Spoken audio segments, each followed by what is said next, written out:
এমন পরিস্থিতি আছে আমাদের পরিবারগুলোতে, আমাদের বন্ধু বান্ধবের মাঝে, আমাদের পরিসরে, যেখানে কিছু মানুষকে অবমাননাকর হিসেবে পাবেন। এমনটা ঘটে। আপনার পরিবারে এমন মানুষ রয়েছে, কখনো কখনো আপনার পিতামাতাও এরকম হতে পারেন। এটা খুবই কষ্টদায়ক বিষয়, এটা খুবই অন্যায্য বিষয়, আর আপনাকে এগুলো সবসময় শুনতে হয়, বারবার শুনতে হয়। শ্রোতাদের ভিতরে এমন নারী রয়েছেন যাদেরকে আমি দেখতে পাচ্ছি না, তারা পর্দার আড়ালে রয়েছেন, কিন্তু তারা যে অবস্থাতেই থাকেন, হয়তো শ্বশুর বাড়ির আত্মীয় অথবা ভাই বোন বা অন্য কারো কাছ থেকে তাদের কথা শুনতে হয়, আর তাদের এটা সব সময় শুনতে হয়, আর এগুলো শুনে তাদের রক্ত গরম হয়ে যায়। তখন কি করবেন? আপনাকে তখনও বিনয় ধরে রেখে যা করা শিখতে হবে তা হলো প্রথমত সেরকম পরিস্থিতি থেকে দূরে থাকবেন। যদি জানেন যে মেজাজের ভারসাম্য হারিয়ে ফেলবেন, তখন সেখান থেকে বেরিয়ে যান। এই মুহূর্তে আমি এই আলোচনায় অংশ নিতে পারবো না, দুঃখিত, আমি একটু হাঁটতে যাব।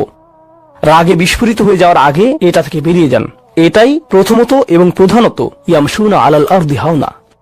যুক্তিসঙ্গতভাবেই আয়াতটিতে এর সাথে যা সম্পর্কিত, ওয়া ইযা খাতাবাহুমুল জাহিলুনা ক্বালু সালামা, অল্প অল্প করে অবিশ্বাস্য কিছু শিক্ষা এখানে প্রদান করা হয়েছে। আরবি ভাষায় ইযা অর্থ যদি না, এর অর্থ যখন।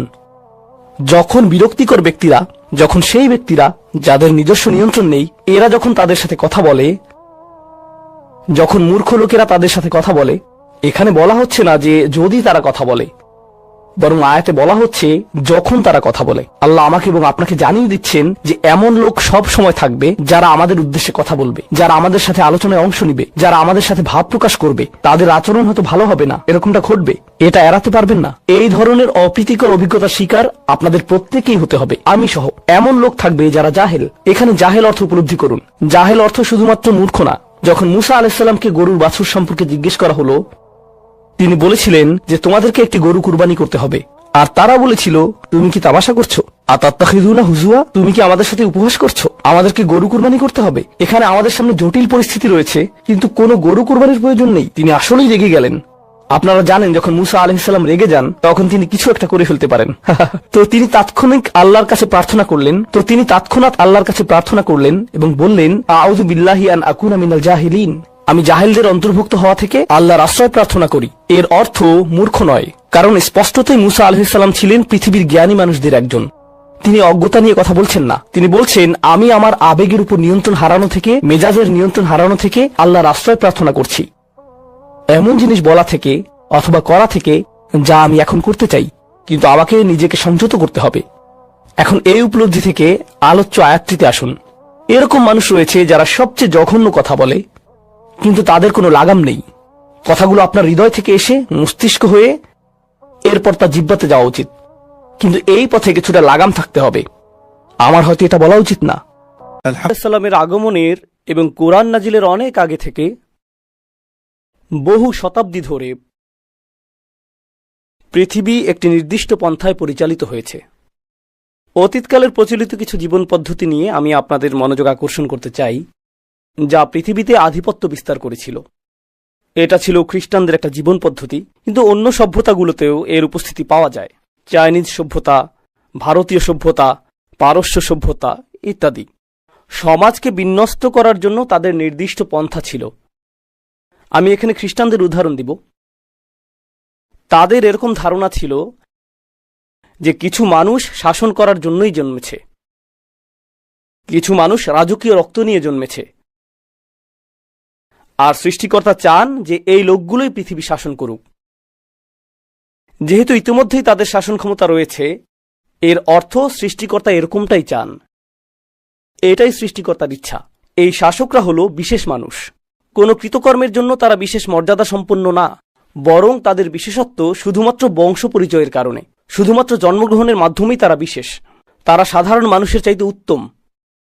সামাজিক এই কাঠামোর দ্বিতীয় অংশটি হল, তারা মনে করত যে সমাজের এমন কিছু মানুষ রয়েছে যারা সৃষ্টিকর্তা কর্তৃক বাছাইকৃত। এরা ছিল পবিত্র মানুষ, সাধক, পুরোহিত, গির্জার যাজকগণ। তারাই একমাত্র মানুষ যারা জানে যে সৃষ্টিকর্তা আসলে কে, অন্য কেউ তা বুঝতে পারবে না।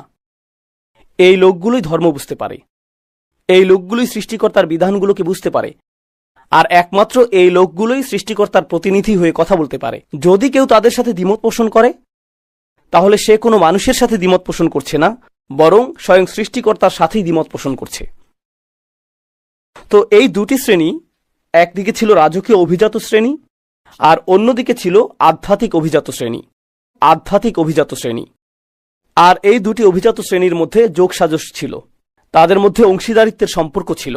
ধর্মীয় অভিজাত শ্রেণী তাদের বক্তব্য প্রদান করত এবং মানুষের কাছে প্রচার করত যে রাজার প্রতি অবশ্যই তোমাদেরকে অনুগত হতে হবে, কারণ সৃষ্টিকর্তা এই রাজাকে বাছাই করেছেন। তো তারা বিভিন্ন স্থানে ভ্রমণ করে এটা নিশ্চিত করত যে প্রত্যেকেই যাতে শাসক গোষ্ঠীর প্রতি অনুগত থাকে। আর শাসক গোষ্ঠীও ধর্মযাজকদের কাছে এসে বলতো, আমরা আপনাদের গির্জাগুলোর অর্থায়ন করব, আমরা আপনাদের সুরক্ষা প্রদান করব, আমরা নিশ্চিত করব প্রত্যেকেই যাতে আপনাদের কথা শুনে। কেউ যদি আপনাদের বিরোধিতা করে আমরা তাদেরকে হত্যা করব। এভাবে আমরা আপনাদেরকে রক্ষা করব, আর আপনারা সকলকে বলবেন যাতে তারা আমাদেরকে অনুসরণ করে। এই বন্দোবস্তটি তারা তৈরি করেছিল। এরপর তৃতীয় আরেক শ্রেণীর মানুষ ছিল। তো সেখানে ছিল রাজনৈতিক বা রাজকীয় অভিজাত শ্রেণী, ছিল ধর্মীয় অভিজাত শ্রেণী। এই দুইটি ছাড়াও সেখানে ছিল অর্থনৈতিক অভিজাত শ্রেণী, যাদের কাছে অর্থ ছিল।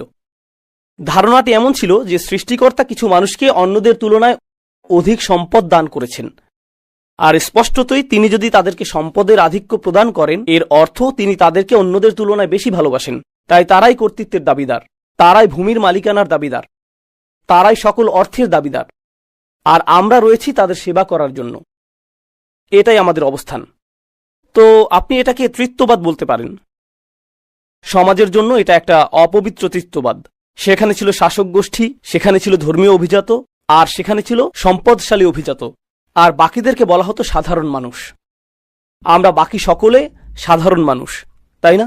আর আমাদের কাজ হলো এই লোকগুলোর অবস্থানকে মেনে নেয়া। আমাদের কাজ হলো সমাজে আমাদের নিজেদের ভূমিকাকেও মেনে নেয়া। এই ভূমিকা নিয়েই আমরা এই পৃথিবীতে এসেছি। এভাবেই আপনি জন্মগ্রহণ করেছেন। এটা ছিল খ্রিস্টানদের সমাজ ব্যবস্থার ধরন। তবে চাইনিজদেরও একই প্রকৃতির নিজস্ব সমাজ ব্যবস্থা ছিল, হিন্দুদেরও সমাজ ব্যবস্থা ছিল, অগ্নিপূজারীদেরও একই প্রকৃতির নিজস্ব সমাজ ব্যবস্থা ছিল, কিন্তু তাদের সকলের কিছু বিষয় ছিল অভিন্ন। এমনকি ফেরাউনের সময়ে গেলেও আপনি একই সূত্র দেখতে পাবেন। ফেরাউন বিশ্বাস করত যে সে সৃষ্টিকর্তা কর্তৃক বাছাইকৃত, তার রক্তে আভিজাত্য রয়েছে। তার একটি যাজক গোষ্ঠী ছিল যারা প্রচার করে বেড়াতো যে তোমাদেরকে ফেরাউনের অনুগত হতে হবে। আর তার ছিল ব্যবসায়ী শ্রেণী যারা সকল শ্রমজীবীদের সেবা গ্রহণ করত। এটাই সমাজের বিন্যাস। এই তিনটি শ্রেণী একে অপরের সহায়ক ছিল, আর এই শ্রেণীগুলোর জন্য আইন সমানভাবে প্রযোজ্য ছিল না। সাধারণ কোনো মানুষ যদি অপরাধ করত তাকে শাস্তি পেতে হতো, কিন্তু এই তিন শ্রেণীর কেউ যদি অপরাধ করত তখন তারা একে অপরকে রক্ষা করত। তারা এই তিন শ্রেণীর মানুষদের জন্য শাস্তি থেকে বাঁচার উপায় বের করত, যেখানে অন্যরা ঠিকই শাস্তি পেত। এটা ছিল তাদের সমাজ ব্যবস্থার অংশ। তারা মানুষের কাছে প্রচার করত যে আইন সবার জন্য সমান, কিন্তু তা অবশ্যই তাদের জন্য প্রযোজ্য না যারা আইনের ঊর্ধ্বে। আর এই তিনটি শ্রেণী আইনের ঊর্ধ্বে। এই বিন্যাসটি এমনকি মক্কাতেও তার নিজস্ব ভঙ্গিতে রাসূল সাল্লাল্লাহু আলাইহি সাল্লামের সময়ে বিদ্যমান ছিল।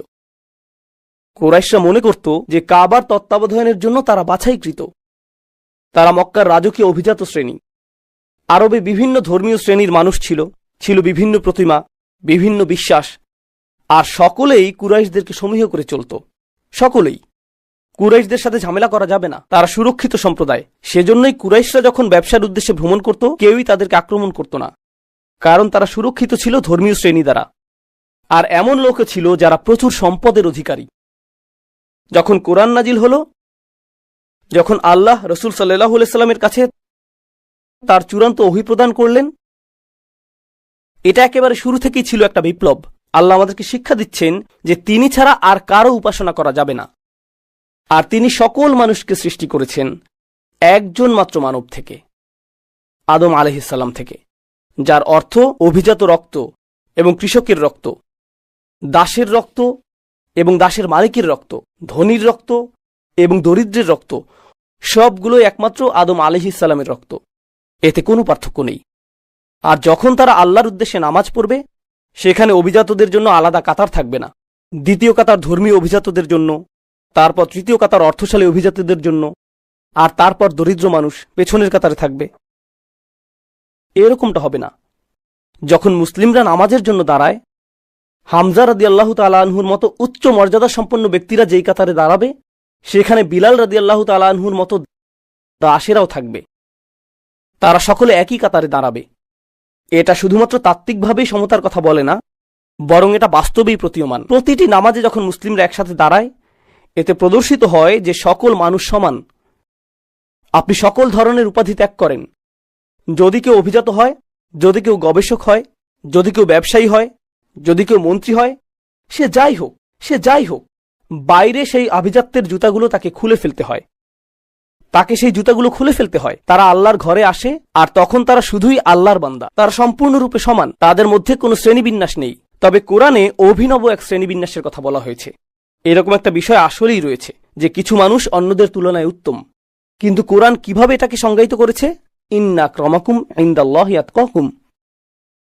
সবচেয়ে অভিজাত তারাই। এখানে অভিজাত শব্দটি খুবই গুরুত্বপূর্ণ, কারণ আরবরা যখন অভিজাত শব্দটি শুনতে পেল, তাদের মাথায় কি এসেছিল? এই 3 শ্রেণীর অভিজাতদের কথা তাদের মাথায় এসেছিল। এই 3 শ্রেণী যা আমি আপনাদেরকে বর্ণনা করেছি। আর আল্লাহ বলছেন, তোমাদের মধ্যে সবচেয়ে অভিজাত তারাই যারা আল্লাহকে সবচেয়ে বেশি ভয় করে, যারা আল্লাহর ব্যাপারে সবচেয়ে বেশি শঙ্কিত, যারা আল্লাহর ব্যাপারে সবচেয়ে বেশি সতর্ক। তো এখন কিভাবে আপনি নির্ধারণ করবেন যে কে উত্তম? যে মূলত আল্লাহর প্রতি সবচেয়ে অনুগত, ন্যায়ের প্রতি সবচেয়ে অনুগত, মূলনীতির প্রতি সবচেয়ে অনুগত, সত্য এবং সততার প্রতি সবচেয়ে অনুগত। যে ব্যক্তি বেশি দয়াশীল সেই উত্তম, যে ব্যক্তি বেশি সত্যবাদী সেই উত্তম, যে ব্যক্তি তার পরিবারের অধিকার আদায় করে সেই উত্তম। এতে কিছু যায় আসে না যে সেই ব্যক্তি কি মিলিয়নিয়ার নাকি বাস্তুহীন। এতে কিছু যায় আসে না যে সে কোন পরিবার থেকে এসেছে। এটা গুরুত্বপূর্ণ না, কারণ তাকওয়া ভিতরে থাকে, বাইরে না। তো বাইরে তারা কি পরিধান করেছে, বাইরের চামড়ার আবরণ, অর্জন, স্বীকৃতি, এই সকল বাহ্যিক জিনিস এই অর্থে আল্লাহর কাছে অপ্রাসঙ্গিক। এই সব কিছু আল্লাহর কাছে অপ্রাসঙ্গিক। আর অভিজাত লোকদের ব্যাপারে একটা বিষয় আপনারা জানেন যে তারা সেবক রাখতে পছন্দ করে, তারা নিজেরা নিজেদের কাজ করতে পছন্দ করে না। কল্পনা করুন, একজন রাজা তুরি বাজালো, আর এক ব্যক্তি পানি নিয়ে আসছে, কেউ ফল নিয়ে আসলো, কেউ আবার পাখা দিয়ে বাতাস করছে। অথবা বাইরে একটা শব্দ শোনা গেল, সে বলল, প্রহরী যাও দেখে আসো। সে নিজে উঠে গিয়ে দেখে আসবে না, সে অন্য কাউকে দেখে আসতে বলবে, তাই না?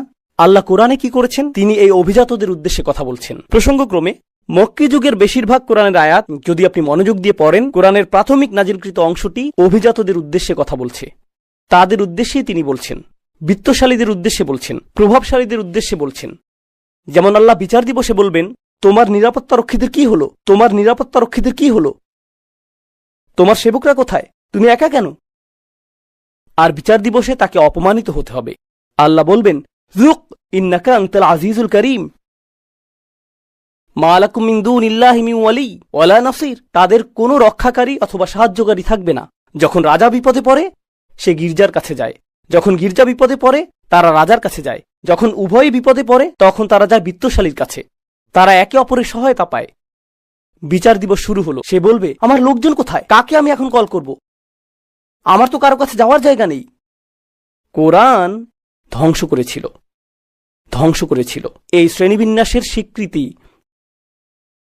মানবজাতির সকলেই সমান, মানবজাতির সকলেই মর্যাদা পাবার যোগ্য। কেউ নিচু শ্রেণী নিয়ে জন্মায়নি, কেউ কম সম্মানের যোগ্য না কারণ তার অর্থ সীমিত, কেউ বেশি সম্মানের যোগ্য না কারণ তার প্রভাব বেশি। বিষয়টা এরকম না। সম্মান আসে তাকওয়া থেকে। সম্মান সম্পূর্ণ ভিন্ন স্থান থেকে আসে, সম্পূর্ণ ভিন্ন স্থান থেকে।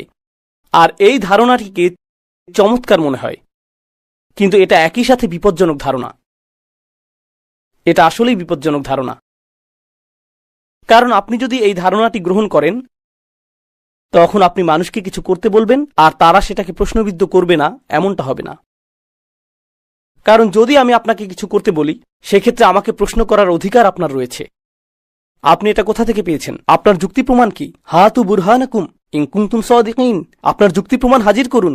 কিন্তু আপনি যদি গির্জা অথবা ধর্মীয় অভিজাত সম্প্রদায় হয়ে থাকেন, তখন আপনি আল্লাহর পক্ষ থেকে কথা বলেন। আপনাকে কখনোই প্রশ্ন করা যায় না।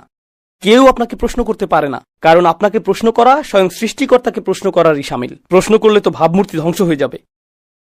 এজন্যই আপনি দেখবেন যে আমাদের ঐতিহ্য, মুসলিম চিন্তাবিদদের ঐতিহ্য অনেক আলাদা। ইহুদি ঐতিহ্য, খ্রিস্টান ঐতিহ্য এবং অন্যান্য ঐতিহ্যের তুলনায় আমাদের চিন্তাবিদদের ঐতিহ্যে, ধরুন একজন চিন্তাবিদ কোরআনের একটি তাফসির রচনা করেছেন, অন্য আরেকজন চিন্তাবিদ কোরআনের অন্য আরেকটি তাফসির রচনা করে প্রথম চিন্তাবিদের মতামতের সাথে দ্বিমত পোষণ করেছেন।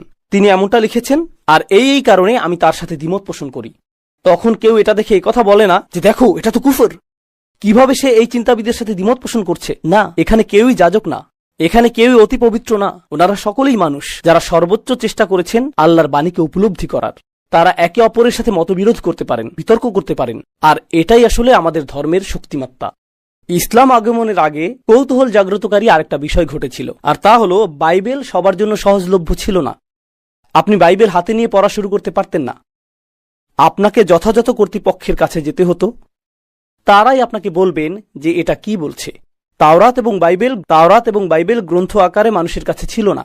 তারা কিছু মৌলিক দোয়া এবং প্রার্থনা জানত, কিন্তু লিখিত গ্রন্থটি ছিল গির্জার অধিকারে। লিখিত গ্রন্থটি ইহুদি রাবাইদের অধিকারে ছিল। যখন আল্লাহ আমাদেরকে চূড়ান্ত ওহী প্রদান করলেন, তিনি এটাকে গ্রন্থ আকারে নাজিল করেননি, যাকে গোপন কোন স্থানে সংরক্ষণ করতে হবে, যাতে বিশেষ কিছু মানুষ শুধু এর নাগাল পায়। কোরআনকে মুখস্থ করা হয়েছিল এবং এটাকে ছড়িয়ে দেয়া হয়েছিল জিহ্বার দ্বারা। যে কোনো কানই এটা শুনতে পারত। এটা সংরক্ষিত কোনো তথ্য না, প্রত্যেকের জন্য এটা অবারিত। আর শুধুমাত্র এটুকুই একটা বিপ্লব ছিল। শিক্ষা প্রত্যেকেরই নাগালের মধ্যে, আল্লাহর বাণী প্রত্যেকেরই নাগালের মধ্যে। প্রত্যেকেরই আল্লাহর বাণী নিয়ে চিন্তা করা উচিত। এরপর তাদের যেতে হবে এমন ব্যক্তিদের কাছে যারা আরও বেশি জানে এবং শিখতে হবে। এটার অর্থ কি? তাদেরকে হতে হবে অনুসন্ধিৎসু, তাদেরকে হতে হবে চিন্তাশীল, বিশ্বাসী। তারা এজন্য বিশ্বাসী না যে কেউ তাদেরকে বিশ্বাসী হতে বলেছে, তাদেরকে নিজে থেকেই বিশ্বাসী হতে হবে। আলা বাসীরাহ। এটা ছিল তাৎপর্যপূর্ণ একটা বিপ্লব। এটা আসলে ইসলামী বিপ্লব। এটা নিয়েই রাসূল সাল্লাল্লাহু আলাইহি ওয়াসাল্লাম এসেছিলেন। আমি এগুলো আপনাদেরকে বলছি কারণ আমরা ইতিহাসের নির্দিষ্ট একটি সময়ে বাস করছি। ১৫০০ বছর হয়ে গিয়েছে রাসূল সাল্লাল্লাহু আলাইহি ওয়াসাল্লামের আগমনের পর। প্রায় ১৫০০ বছর পার হয়ে গিয়েছে। তো এটা দীর্ঘ একটা সময়। তলা আলাইহিমুল আমাদ, এভাবে কোরআন আমাদের পূর্ববর্তীদের বর্ণনা করেছে। তাদের উপর দীর্ঘ সময় পার হয়ে গিয়েছে। সময়ের সাথে সাথে যা ঘটে তা হলো আমরা কিছু জিনিসের কথা ভুলে যাই যা প্রথমে উপস্থিত ছিল। আমরা শুধুমাত্র একটা সংস্কৃতিতে পরিণত হই, ঠিক যেভাবে অন্য সকল ধর্ম সংস্কৃতিতে পরিণত হয়েছে। আমরা মুসলিম পরিবারে জন্মেছি, আমরা মুসলিম সমাজের মাঝে জন্মেছি। সবকিছু ছকবাঁধা নিয়মে চলবে, এতে আমরা অভ্যস্ত হয়ে পড়েছি। আমরা কখনো প্রশ্ন তুলি না, আমরা কখনো অনুসন্ধান করি না। আর আমরা ইসলাম পালন করি কারণ আমাদের পরিবেশ ইসলামিক। দয়া করে মনোযোগ দিয়ে কথাটি শুনুন। আমরা ইসলাম গ্রহণ করেছি কারণ আমরা আমাদের পরিবারে অথবা সমাজে ইসলামিক পরিবেশ পেয়েছি।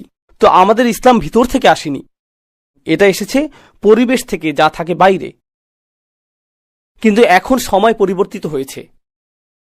যদি আপনি ত্রিনিদাদে বাস করেন, টেক্সাসে বাস করেন, লাহোরে বাস করেন অথবা ঢাকায় বসবাস করেন, কিছু যায় আসে না পৃথিবীর কোথায় আপনি বসবাস করছেন। এখন আপনার পরিবেশ কিন্তু চারপাশের পরিবেশই নয়, এই ডিভাইসের মধ্যেও একটা পরিবেশ রয়েছে, এখানেও একটা পরিবেশ রয়েছে। আপনার সামনে এখন এমনভাবে সবকিছু উন্মুক্ত হয়েছে যা আগে কখনোই হয়নি। মানবজাতির কাছে এর আগে কখনোই এত কিছু উন্মুক্ত হয়নি। তো আপনার পরিবেশ যা আপনাকে নিরাপদ রাখত, আর আপনার বিশ্বাস যা নিয়ে আপনি স্বাচ্ছন্দ্যে থাকতেন, কারণ আপনার চারপাশের সকলে তাই বিশ্বাস করে যা আপনি বিশ্বাস করেন, সেটা এখন আর থাকছে না। সেটা এখন হুমকির সম্মুখীন, সেটা প্রশ্নের সম্মুখীন, সেটা সন্দেহ সংশয়ের সম্মুখীন। এখন আপনার সামনে দুটি রাস্তা খোলা রয়েছে। যদি আপনি ঈমান রক্ষা করতে চান, আপনার ঈমান রক্ষা করার জন্য দুটি রাস্তা খোলা রয়েছে। আমি ইন্টারনেট বন্ধ করে দিব, আমি পৃথিবীর সাথে যোগাযোগ বন্ধ করে দিব, আমি কারোর সাথে কথা বলবো না, আমি শুধু অল্প কিছু মানুষের মাঝে থাকতে চাই যা আমার ঈমানকে রক্ষা করবে। আর সবকিছুই ফিতনা, অন্য সবকিছুই কুফর, অন্য সবকিছুই আমাকে ধ্বংস করে দিবে। প্রসঙ্গক্রমে কয়েকশো বছর আগে গির্জাগুলো মানুষকে বলতো যে জ্ঞান অর্জন করবে না, প্রশ্ন করবে না, অনুসন্ধানী হবে না, কারণ যদি তুমি বাইরের কোনো কিছু শিখো এটা তোমার বিশ্বাসকে ধ্বংস করে দিবে, এটা তোমার বিশ্বাসকে ধ্বংস করে দিবে। গির্জাগুলো মানুষকে এটাই বলতো। সেজন্যই তারা বই পুড়িয়ে ফেলতো, কারণ তারা চাইতো না যে মানুষ জ্ঞান অর্জন করুক। কারণ মানুষ যদি জ্ঞান অর্জন করে, তারা খ্রিস্টবাদকে প্রশ্নবিদ্ধ করা শুরু করবে। আমরা এটা হতে দিব না, এটা আমাদের গোটা পদ্ধতিকেই ধ্বংস করে দিবে। তো আমাদের সমাধানও যদি হয় যে আমরা কিছু শিখব না, ঈমান রক্ষার জন্য আমরা লুকিয়ে থাকব, তাহলে আমরা ভুলে যাচ্ছি যে আমরা আসলে কারা। আল্লাহ আমাদেরকে এই ধর্ম এজন্য দেননি যে আমরা পরিবেশ থেকে লুকিয়ে থাকব। আল্লাহ আমাদেরকে এই ধর্ম দিয়েছেন পরিবেশকে পরিবর্তন করার জন্য।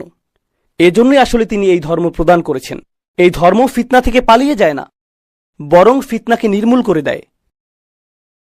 এই ধর্মটির ভূমিকা এটাই। এজন্যই আল্লাহ এটাকে বলেছেন আমাদের পিতা ইব্রাহিম আলাইহিস সালামের মিল্লাত, দিন বা ধর্ম।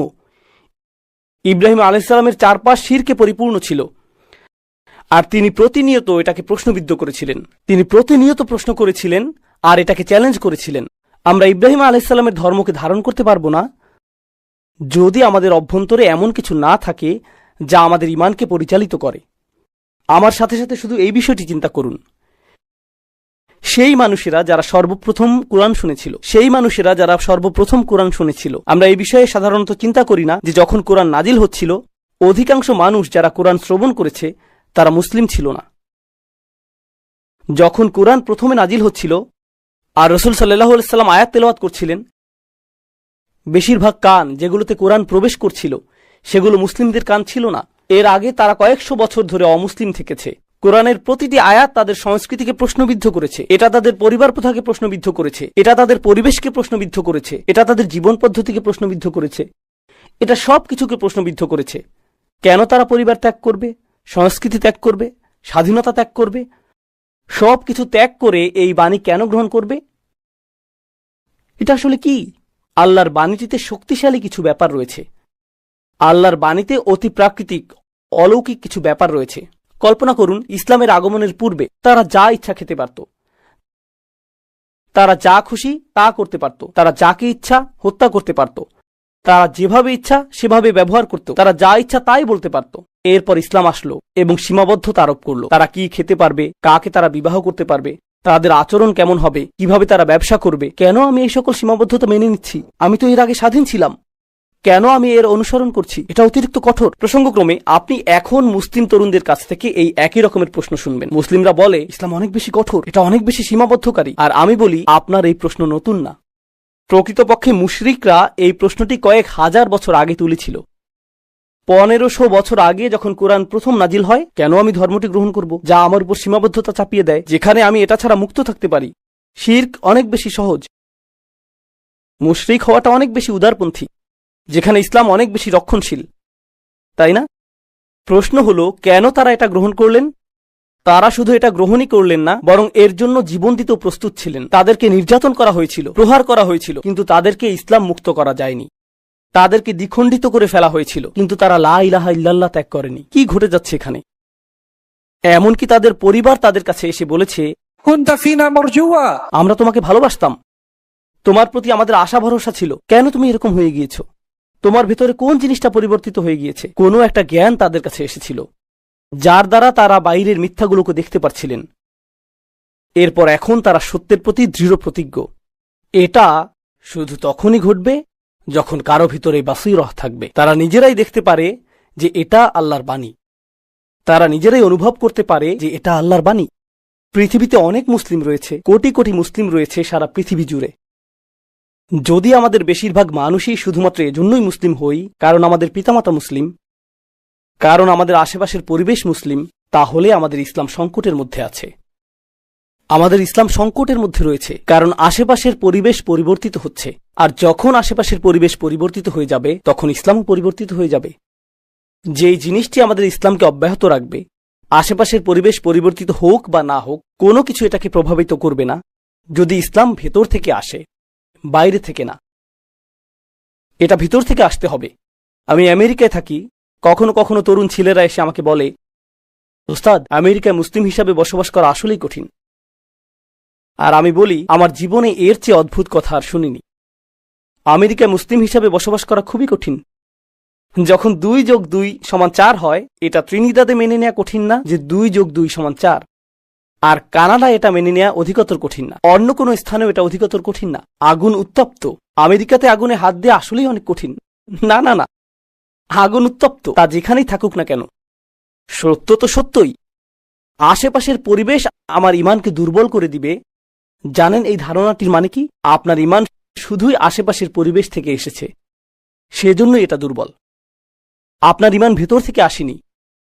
ঈমানকে আমাদের ভেতরে লালন করতে হবে, আমাদের ভিতরে তৈরি করতে হবে। একমাত্র সেভাবে তা আসবে যেভাবে এটা প্রথমবার এসেছিল। প্রথমবার এটা এসেছিল যখন মানুষ আল্লাহর বাণী নিয়ে চিন্তা করেছিল, রাসূলুল্লাহ সাল্লাল্লাহু আলাইহি ওয়াসাল্লাম কোরআনের আয়াত তেলাওয়াত করেছিলেন। মানুষ চিন্তা করেছিল যে এই কথাগুলো আসলে কি, তিনি কি বলছেন। আর যত বেশি তারা এটা নিয়ে চিন্তা করেছিলেন, পৃথিবীকে তত নতুনভাবে আবিষ্কার করেছিলেন। এরপর আপনি আশেপাশের পরিবেশকে জাহান্নাম বানিয়ে ফেলতে পারেন, তারা ইসলাম ত্যাগ করবে না। আপনি পরিবেশকে নির্যাতনময় করে তুলতে পারেন, তারা ইসলাম ত্যাগ করবেন না। আপনি তাদেরকে গৃহহীন করে দিতে পারেন, তারা ইসলাম ত্যাগ করবেন না। আপনি তাদের প্রিয়জনকে ঘৃণিত জনে পরিণত করে দিতে পারেন, তারা ইসলাম ত্যাগ করবেন না। কোনো কিছুই তাদেরকে ইসলাম ত্যাগ করাতে পারবে না। অনেক জায়গায় আপনি দেখবেন যে মুসলিমদের জন্য জীবন সহজতর। আর প্রসঙ্গক্রমে আমি পৃথিবীর অনেক স্থানে গিয়েছি। যখন আমি মুসলিম সম্প্রদায় দেখি, একটা জিনিস আমি লক্ষ্য করেছি যে যেখানে অধিক বিত্তশালী মুসলিম দেখা যায়, সাধারণত তাদের সন্তানেরা ইসলাম থেকে বেশি দূরে। এটা কি বিপরীতধর্মী না? একদিকে আপনি দেখবেন যে মানুষকে নির্যাতন করা হচ্ছে আর তারা ইসলাম ত্যাগ করছে না। অন্যদিকে এমন মানুষ রয়েছে যাদের জীবন আরামদায়ক, তাদের আছে প্লেস্টেশন 5 বা তার চেয়েও আপগ্রেড জীবন, আরামদায়ক। তাদের কাছে আছে লেটেস্ট আইফোন, তাদের আছে latest iPhone, high speed internet, গ্যারেজে কয়েকটা গাড়ি, জীবন আরামদায়ক। আর হঠাৎ করে ইসলামের ব্যাপারে আমার সন্দেহ তৈরি হয়েছে। কি ঘটে গেল? জানেন কি ঘটেছে? মানসিকতাটা হলো প্রয়োজনীয় সবকিছুই আমার রয়েছে। আমার টাকা আছে, আমার বিনোদন আছে, আমার স্বাস্থ্য আছে, আমার নিরাপত্তা আছে। তাহলে সৃষ্টিকর্তার দরকার কি? ধর্মের কি দরকার? ইতিমধ্যেই আমার সবকিছু রয়েছে, আমার এগুলো দরকার নেই। জানেন নিরাপত্তার এই অনুভূতি কোথা থেকে আসে? এটা আসে আশেপাশের পরিবেশ থেকে। এটা পরিবেশ থেকে আসে। তো এই অবস্থায় মানুষ ঈমান হারাচ্ছে পরিবেশের কারণে। অথবা মানুষ ভাবছে একমাত্র যে উপায়ে তাদের ঈমান রক্ষা পাবে তা হলো অনুকূল পরিবেশ পেলে। চলো এই নষ্ট আমেরিকা থেকে দূরে চলে যাই, আসো কোনো একটা মুসলিম দেশে চলে যাই, যাতে আমরা নিরাপদ পরিবেশে থাকতে পারি। এই চিন্তা পদ্ধতিটা কোরআনের মূলনীতির বিপরীতে চলে যায়। আমাদের ধর্ম মানুষকে নিরাপদ পরিবেশে যেতে উৎসাহিত করে না। আমাদের ধর্ম মানুষকে নতুন পরিবেশ তৈরি করতে উৎসাহিত করে। নতুন পরিবেশ তৈরি করা। সাহাবাগণ তাদের জন্মভূমি ত্যাগ করেছিলেন, তারা মক্কা এবং মদিনার পুণ্যভূমি ত্যাগ করেছিলেন, তারা সেই পুণ্যভূমি ত্যাগ করেছিলেন। এরপর কেউ চলে গেলেন ভারতে, কেউ চলে গেলেন চীনে। কেন? তাদের তো নিরাপদ পরিবেশে থাকা উচিত ছিল। কেন তারা এত দূরে চলে গেলেন? কোন কারণে? এটাই আমাদের ধর্মের মূল নির্যাস। যখন আমরা সেই নির্যাসের কথা ভুলে যাই, তখন কোনো সন্দেহ নেই, আমার মনে, আল্লাহ তাআলা ভালো জানেন, আমার মনে এই বিষয়ে কোনো সন্দেহ নেই যে আমরা যদি এই ধর্মকে না ধরে থাকি অন্তর্নিহিত কারণে, গভীর আভ্যন্তরীণ কারণে, তাহলে আল্লাহ এই উম্মাহকে অন্য কারো দ্বারা প্রতিস্থাপিত করে দিবেন, যারা হবে আমাদের চেয়ে উত্তম। ইন তাতাওয়াল্লাউ ইস্তাবদিল কওমান গায়রাকুম সুম্মা লা ইয়াকুনু আমসালাকুম। তোমরা যদি মুখ ফিরিয়ে নাও, তিনি তোমাদের স্থলে অন্যদেরকে প্রতিস্থাপিত করে দিবেন, আর তারা তোমাদের মতো হবে না। আল্লাহ আমাদের প্রতিস্থাপিত হওয়া থেকে রক্ষা করুন। তিনি আমাদেরকে তেমন মানুষে পরিণত করুন যারা আন্তরিকভাবেই আল্লাহর বাণীকে গভীরভাবে আত্মস্থ করে। আমরা যেন পাই আমাদের ঈমান, এই ধর্মের প্রতি আমাদের প্রত্যয় বাইরের পরিবেশ দ্বারা প্রভাবিত হয় না, বরং এটা ভেতর থেকে প্রজ্বলিত হয় এবং এটা ভেতর থেকে দ্যুতি ছড়ায়। আর বস্তুত আশেপাশের পরিবেশ আমাদের পরিবর্তন করার বদলে আমরাই যেন শেষমেশ পরিবেশকে পরিবর্তন করি। বারাকাল্লাহু লি ওয়া লাকুম ফিল কুরআনিল হাকিম ওয়া নাফা'নি ওয়া ইয়্যাকুম বিল আয়াতি ওয়াজ যিকরিল হাকিম।